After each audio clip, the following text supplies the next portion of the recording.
I want to speak directly to you briefly because I think it is you, the women, who have had the most diabolical lies told to you. But I found a good example of one Catholic who is really working hard to speak about the truth of what Scripture has to say. And his name is Harrison Butker.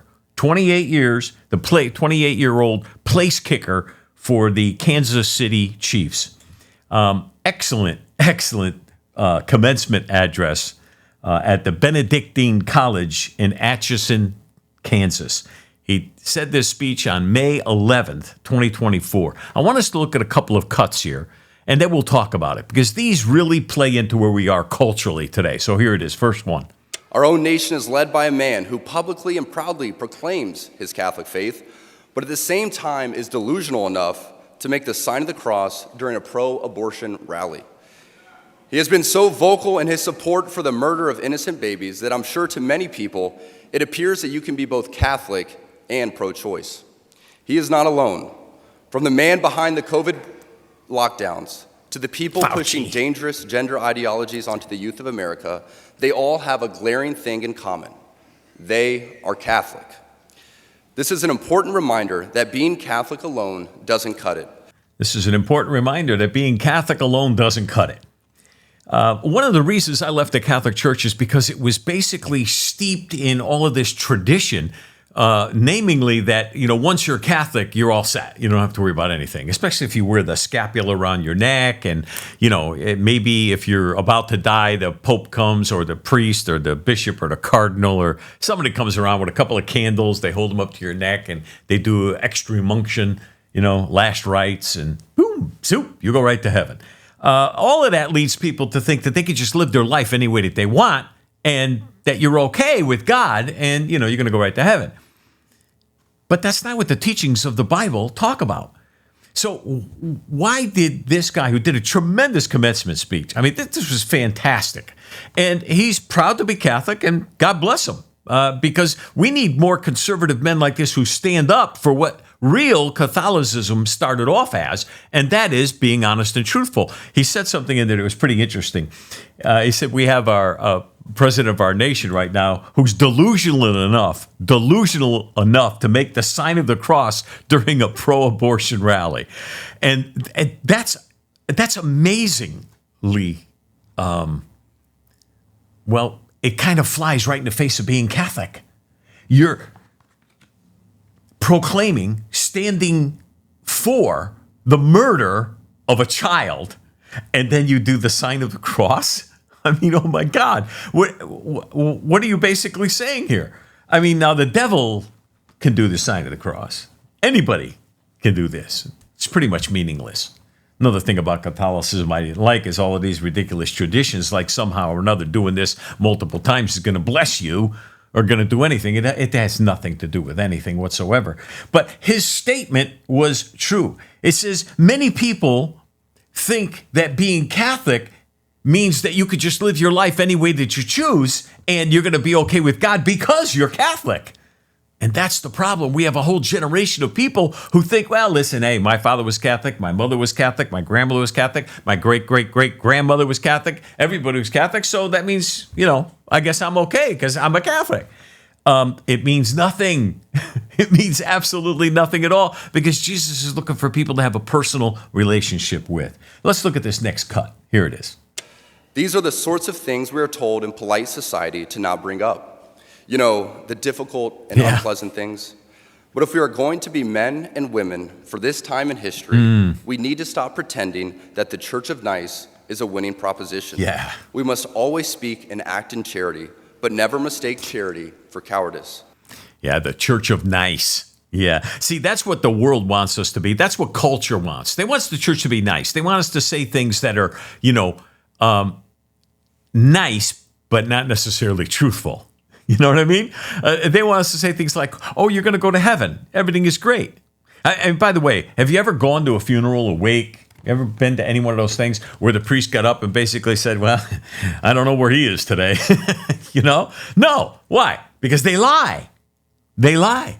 Nobody's going to tell you the truth because you want to believe that your loved one is in heaven too. Everybody wants to believe that their loved ones are in heaven too. I'm sure Hitler And his family wanted to believe that Hitler was in heaven too. It doesn't matter who it is. So, see, we don't like the truth because the truth sometimes can be just too much for us to take. We don't like the truth because for fear of speaking the truth might cause us to have to second guess the way we're living our life. And I believe that's the call of the church, whether it's Catholic, Episcopal, Presbyterian, non-denomination, doesn't matter what you are. The call of the church is to speak the truth in righteousness and be bold about it, and then let the cards fall where they fall. Here's the next clip. Let's look at this one together. The world around us says that we should keep our beliefs to ourselves whenever they go against the tyranny of diversity, equity, and inclusion. We fear speaking truth because now, unfortunately, truth is in the minority. Congress just passed a bill where stating something as basic as the biblical teaching of who killed Jesus could land you in jail. Isn't that amazing? We live in the greatest country in the world, and right now we've got some of our men and women in Congress passing bills that could actually bring a Christian to jail for speaking the truth about who killed Jesus. See, we can't say that the Romans killed Jesus or the Jews killed Jesus. Actually, the Jews really didn't kill Jesus. Actually, we killed Jesus. The Romans didn't kill Jesus. We killed Jesus. Why? Our sin brought Jesus from heaven to earth to die for our sin. That's really what happened. See, but yet today's culture is looking for ways to persecute Christians. Let's go on to the next clip here. This guy's great. For the ladies present today, here it comes. Congratulations on an amazing accomplishment. You should be proud of all that you have achieved to this point in your young lives. I want to speak directly to you briefly because I think it is you, the women, who have had the most diabolical lies told to you. Yeah. How many of you are sitting here now about to cross this stage and are thinking about all the promotions and titles you are going to get in your career? Some of you may go on to lead successful careers in the world, but I would venture to guess that the majority of you are most excited about your marriage and the children you will bring into this world. Now, that statement brought controversy around the world after he made that statement. And it was because he basically put women in a box again, saying that, we're women to be happy just being married and having children and staying at home. That's not what he was saying. They were basically bringing that upon themselves. In other words, well, we don't want to just, if you want a career, you can go ahead and have a career. He didn't say that you couldn't have a career, but he just said that I'm supposing that many of you will be happy in your marriage and with the children that you're going to bring into this world. What's wrong with that? Nothing's wrong with that. Was there anything wrong with my grandparents, my grandmother who did not work? Was there anything wrong with her staying home and cooking nice Italian food? Was there anything wrong with her being home and taking care of the kids and the grandkids when I got to be old enough? No, there's absolutely nothing. But in today's culture, it is. Because what they've done is they've actually demeaned women. When the women's movement first began, suffragette movement, and they tried to get women to vote and all that, well, first of all, that's where the problems began, okay? Maybe we shouldn't have gone there, men. But anyhow, we rightfully gave women the right to vote, and that was a good thing. And rightfully, women have the ability to be able to pursue a career, to be able to be a homemaker, a housewife, whatever they choose. But here's the problem. Women have gotten so independent today that they don't want to be thought of as just a homemaker and a childbearer and one who takes care of the home. No, that's not good enough anymore. But yet that's what God created man and woman for, to procreate, to bring forth life into the world, to be fruitful and to multiply. I don't get it.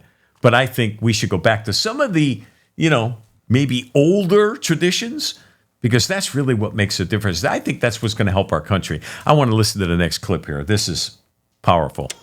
I can tell you that my beautiful wife, Isabel, would be the first to say that her life truly started when she began living her vocation as a wife and as a mother. I'm on this stage today and able to be the man I am because I have a wife who leans into her vocation. I'm beyond blessed with the many talents God has given me, but it cannot be overstated that all of my success is made possible because a girl I met in band class back in middle school would convert to the faith, good man, become my wife, and embrace one of the most important titles of all, homemaker. That was heartfelt.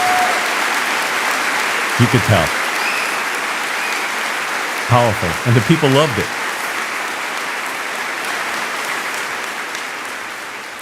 What's wrong with that?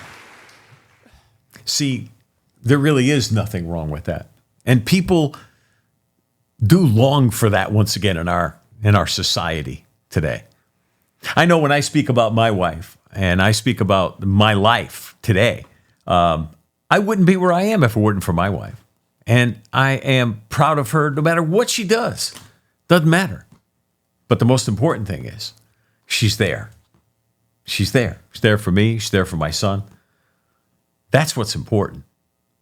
It doesn't really matter if a woman goes on to be a head of a corporation or whether she's a homemaker. It really doesn't. What matters is the condition of that person's heart and the character of who that person is. Let's go on to the next clip. I say all of this to you because I have seen it firsthand, how much happier someone can be when they disregard the outside noise and move closer and closer to God's will in their life. Isabel's dream of having a career might not have come true, but if you asked her today if she has any regrets on her decision, she would laugh out loud without hesitation and say, heck no. That's right. And I'm sure there's a few women out there who may have regretted having children for some oddball reason, or maybe they had a difficult pregnancy, or maybe they have a difficult child, whatever. But that is so, so, so rare. The majority of women that I've met in my life consider being a mother an amazing honor, an amazing privilege. Let's go on. Last cut. To the gentleman here today, part of what plagues our society us. is this lie that has been told to you that men are not necessary in the home or in our communities. As men, we set the tone of the culture, and when that is absent, disorder, dysfunction, and chaos set in. This absence of men in the home is what plays a large role in the violence we see all around the nation. Other countries do not have nearly the same absentee father rates as we find here in the U.S., and a correlation could be made in their drastically lower violence rates as well.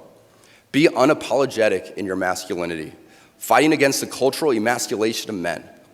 Do hard things. Never settle for what is easy. Do hard things. Never settle for what is easy. What's the problem in our culture today? He hit the nail directly on the head. It's about men. The problem in the homes today is the men aren't there. Where you have children who have gone astray, children who have gone down the wrong road, where children have made wrong decisions in life, most of the times because they don't have both parents in the home, and most of the times because they don't have a dad or a father figure in the home. And there's nothing wrong with speaking that truth out. And I'm glad that he did. The absence of men in the home, he said, is what plays a large role in the violence we see all around this nation. You know, people pick on blacks or Hispanics or, you know, poor whites or whatever, and they, they want to say that the reason why they're like they are is because, they're just bad seed. There's no such thing. It's not bad seed. When I can have 3 children just freshly born right next to me, one white, one black, one, Hispanic, one Indian, doesn't matter. I can have culture of children around me. They're all babies. There's no bad seed among them. What happens is the environment in which they live, how they're nurtured, how they're cared for, how they're loved. That's what makes the difference. And when a child grows up and doesn't have a father figure, doesn't have someone who is a disciplinarian, doesn't have someone to tell him from right from wrong. And listen, the mother may be great at what she does, but without the father figure, a family is meant to have a father and a mother, not 2 mommies, not 2 daddies, a father and a mother. And the reason for that is it's balance. It brings balance to the person, brings balance to our culture, and eventually brings balance to our world around us. Unbelievable. We need to learn how to stand against what's wrong and against the decency of America. And yet, why do people try to find all what's wrong in America instead of standing up for what's right? There's so much right going on in America today. But we have people who are always looking to tear down what we do have. We have 240 some odd years of history behind the United States of America. Yes, we've made some wrong decisions. Yes, the country has gone down the wrong path a few times. Yes, we've had some people that can be an embarrassment. But let's face it, look at us as a nation and what we've accomplished around the world, not just for ourselves, but for other nations, how we've stopped tyranny, how we have stopped oppression. We've done a lot of things as a nation, and we should be proud of it.